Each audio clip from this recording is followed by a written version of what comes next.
Il y avait beaucoup de monde à l'inauguration du nouvel hôtel-club du lac d'Orient, dans l'Aube, en Champagne, en bord de lac d'Orient, au cœur du parc naturel régional de la forêt d'Orient. Pour Cap-France, ce site étoffe remarquablement son offre, avec un hôtel-club de niveau supérieur, doté de 56 chambres, 4 suites, de tous les espaces nécessaires à des vacances paisible et confortable, piscine, sauna, solarium, vaste restaurant lumineux, espace bar. Le site abrite également un lieu pour l'organisation de séminaires. Pour le département de l'Aube, qui a investi 6 millions et confié la gestion à Cap-France, dont l'expérience est reconnue, dixit le président du conseil départemental de l'Aube, cet hôtel-club représente une offre de choix contribuant au développement touristique de la région des lacs. Ce partenariat repose sur un projet mûri de longue date, comme le rappelle le président de Cap-France, André Monchy, un projet aujourd'hui réalité qui a déjà accueilli ses premiers vacanciers, un groupe de randonneurs belges aux Anges. On a été contacté, Cap-France, il y a 3 ou 4 ans par le département pour réfléchir à cette friche touristique, on peut dire, puisque depuis presque 10 ans, VVF avait quitté le site. On a réfléchi un petit peu ce qu'on pouvait en faire. On a beaucoup travaillé avec le département là-dessus. Et on a avancé ensemble, on a travaillé dans toutes les phases du projet avec les techniciens du département, mais aussi avec monsieur et madame Erard, les architectes, qui doivent être quelque part là, mais je les cherche dans la salle, mais ils sont présents. Voilà. Donc on a vraiment réfléchi en amont, on a fait évoluer le projet, on a vraiment travaillé main dans la main. On a obtenu ce que vous voyez là, donc un produit qui est à la fois on reste dans le tourisme social, ce qu'on appelle le tourisme social, c'est-à-dire ouvert à tous, pour faire des vacances pour tout le monde, mais c'est aussi un produit qui est adapté, vous l'avez vu, dans le confort des chambres et dans le confort des locaux, c'est un produit qui est adapté pour faire d'autres clientèles, éventuellement des séminaires, pour recevoir des groupes touristiques qu'on a via des agences de voyage. Si vous n'avez pas le confort, eh bien, ils ne viennent pas.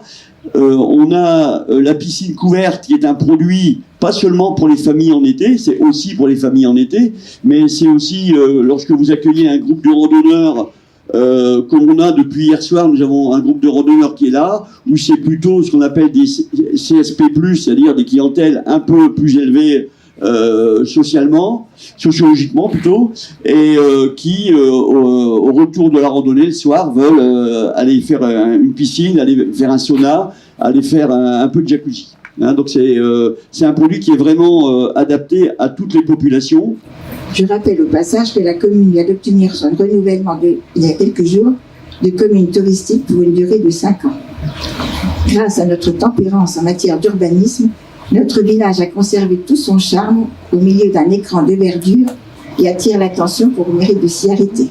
Grâce à votre action, à celle de votre conseil municipal, grâce à leur détermination, parce qu'il faut résister souvent, vous avez fait la démonstration depuis des années qu'on peut conserver à une commune comme Ménil-Saint-Père toute sa qualité environnementale, tout son attrait, et faire néanmoins du développement du territoire. Alors, monsieur le président de Cap-France, nous allons écrire une nouvelle page de l'histoire de ce site.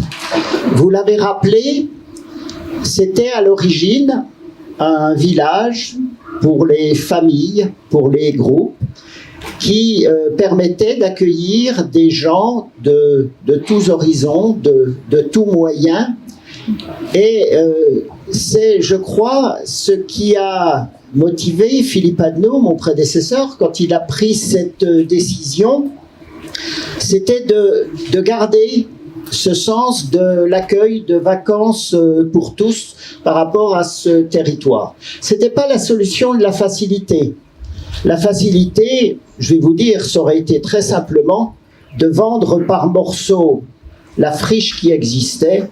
Ça se serait, j'en suis persuadé, arraché comme des petits pains pour faire des résidences secondaires mais ça n'aurait rien apporté de nouveau sur le territoire.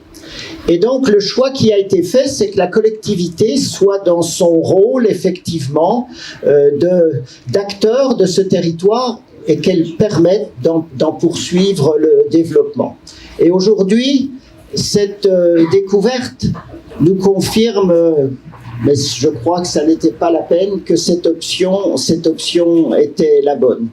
Cette option, elle est la bonne aussi parce que les routes se sont croisées, et quand une collectivité rencontre un acteur majeur du tourisme national comme Cap-France avec son savoir-faire, il y a nécessairement, effectivement, des projets à monter ensemble.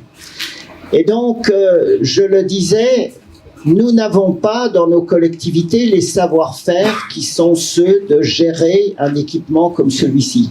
Mais ce savoir-faire, vous l'avez largement démontré, et c'est cette complémentarité qui nous permet aujourd'hui, je pense, de pouvoir écrire de nouvelles pages de la vie de ce site pour les années à venir.